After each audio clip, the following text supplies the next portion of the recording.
Welcome back to live my life. तो आज हम पढ़ेंगे हीमोग्लोबिन के बारे में एंड ये होता क्या है, ये सारा डिटेल में पढ़ेंगे आज हम। सो फर्स्ट पॉइंट है, haemoglobin is a complex protein found in red blood cells that contain an iron molecule. जो हीमोग्लोबिन है वो एक कॉम्प्लेक्स प्रोटीन है जो रेड ब्लड सेल्स के अंदर पाया जाता है एंड ये कंटेन करके रखता है आयरन के मॉलिक्यूल्स को कंटेन करके रखता है। एंड इसको हम शॉर्ट में लिख सकते हैं, इसका एब्रीविएशन हो सकता है HB या फिर HGB भी इसको शॉर्ट में लिख सकते हैं।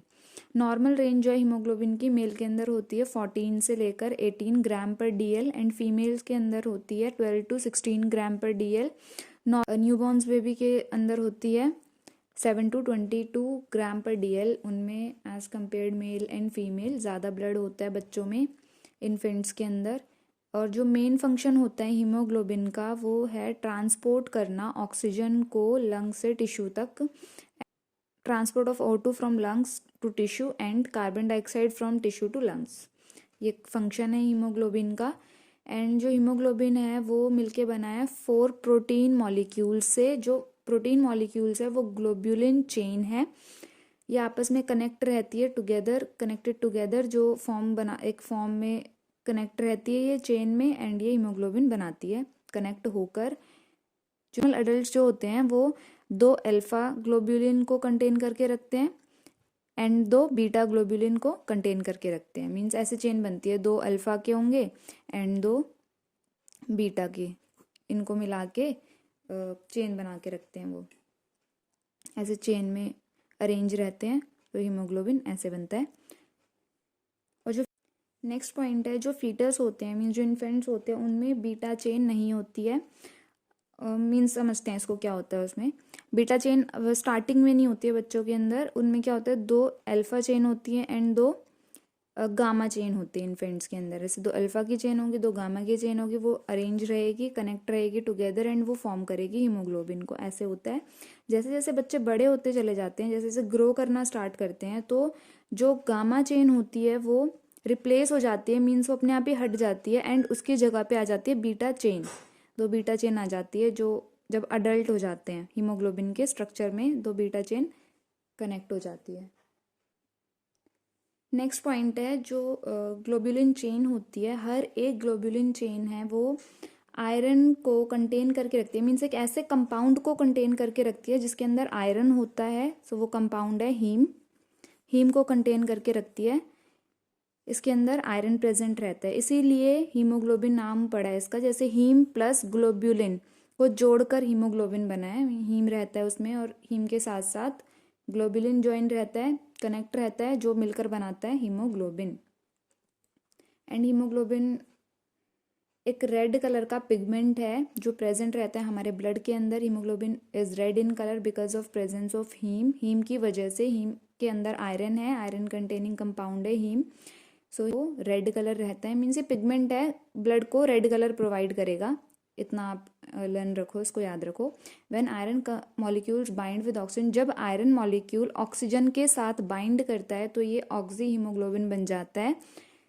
और जब इसके अंदर से ऑक्सीजन को हटा दो तो ये डीऑक्सीजनेटेड फॉर्म में आ जाता है। इसलिए जो जिस वेन्स में हमारे हीमोग्लोबिन प्रेजेंट रहता है ब्लड के अंदर वो रेडिश कलर का नज़र आएगा।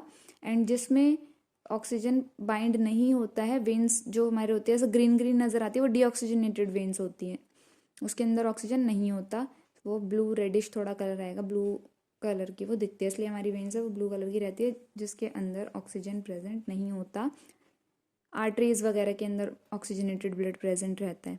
सो haemoglobin is usually measured as a part of the routine complete blood count test. जब हीमोग्लोबिन को मेजर करना हो तो CBC करवाना होता है, लेबोरेटरीज में ब्लड सैंपल लेते हैं एंड CBC को परफॉर्म करते हैं इस टेस्ट को, हीमोग्लोबिन की वैल्यू पता लगाने के लिए ब्लड के अंदर। So haemoglobin also plays an important role in maintaining the shape of RBCs। जो हीमोग्लोबिन है वो इंपॉर्टेंट रोल प्ले करता है RBCs की शेप को मेंटेन रखने के लिए। एंड जो हीमोग्लोबिन का मॉलिक्यूलर वेट होता है वो अबाउट इतना ग्राम पर मोल होता है। Each RBC has 640 million molecules of haemoglobin.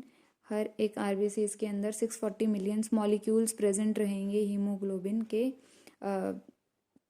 Low haemoglobin level is refer to as anaemia. अगर जिसके अंदर लो लेवल होगा हीमोग्लोबिन का तो उसको अनीमिया हो जाएगा। A lower than normal number of haemoglobin refer to as anaemia. Normal level से अगर कम हो जाएगा आरबीसीज का लेवल तो वो अनीमिया का पेशेंट कहलाएगा, वो पेशेंट अनीमिया का हो जाएगा। And haemoglobin level reflect this number, there are many reasons. इसके अलावा और भी रीजंस होते हैं हीमोग्लोबिन का कम होने का लेवल, बहुत सारे रीजंस हैं। जैसे कि कुछ रीज़न है लॉस ऑफ ब्लड, अगर चोट लग गई है, एक्सीडेंट वगैरह हो गया, इंजरी हो गई, या फिर सर्जरी हो रही है, ऑपरेशन थिएटर में ऑपरेशन वगैरह हो रहा है, तब ज़्यादा फ्लो हो जाता है ब्लड, तब भी अनीमिया हो सकता है। या फिर बोन मैरो में कोई प्रॉब्लम है तब भी अनीमिया हो सकता है उस केस में भी।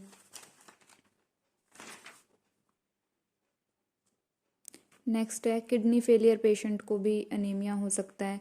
Sickle cell anaemia, thalassaemia, normal abnormal haemoglobin का अगर स्ट्रक्चर होगा, जैसे सिकल सेल अनीमिया, थैलेसीमिया, ये हो सकता है। ओके, सो अगर नॉर्मल लेवल से ज़्यादा हो जाए आरबीसीज का लेवल ज़्यादा ही बढ़ जाए, वो किस केस में बढ़ता है? जो लोग हाई एल्टीट्यूड पे रहते हैं, मीन्स पहाड़ी एरिया में ज़्यादा ऊपर की साइड चले जाते हैं, ज़्यादा ऊपर की साइड रहते हैं, उनका हमेशा लेवल ज़्यादा होगा हीमोग्लोबिन का। क्यों? क्योंकि जितना ऊपर चलते जाएंगे, जितना हाई एल्टीट्यूड पे जाएंगे, उतना ही ऑक्सीजन का लेवल कम होता जाएगा। तो उनको ज़्यादा ब्लड की ज़रूरत है, ज़्यादा हीमोग्लोबिन की ज़रूरत है। जितना ज़्यादा हीमोग्लोबिन होगा वो उतना ज़्यादा ही ऑक्सीजन को अच्छे से कंज्यूम कर पाएंगे, उनके बॉडी में उतना ही ऑक्सीजन अच्छे से को कंज्यूम कर पाएंगे, सांस अच्छे से ले पाएंगे बेसिकली। इसलिए उनकी बॉडी में नेचुरली बढ़ जाते हैं, हीमोग्लोबिन ज़्यादा हो जाता है। और जो लोग स्मोक करते हैं उनकी बॉडी में भी। Some other infrequent cause of haemoglobin level are, और भी कुछ केसेस हैं, जैसे कि ट्यूमर में कैंसर हो जाए तब ये लेवल बढ़ जाता है, ब्लड कैंसर, इसमें मल्टीपल सेल्स बढ़ते चले जाते हैं। बोन मैरो का कुछ डिसऑर्डर हो सकता है, एंड या लंग डिजीज़ में भी ज़्यादा हो सकता है हीमोग्लोबिन का लेवल। सो ये था हीमोग्लोबिन के बारे में। Hope guys you like the video and don't forget to like, share and subscribe for more videos.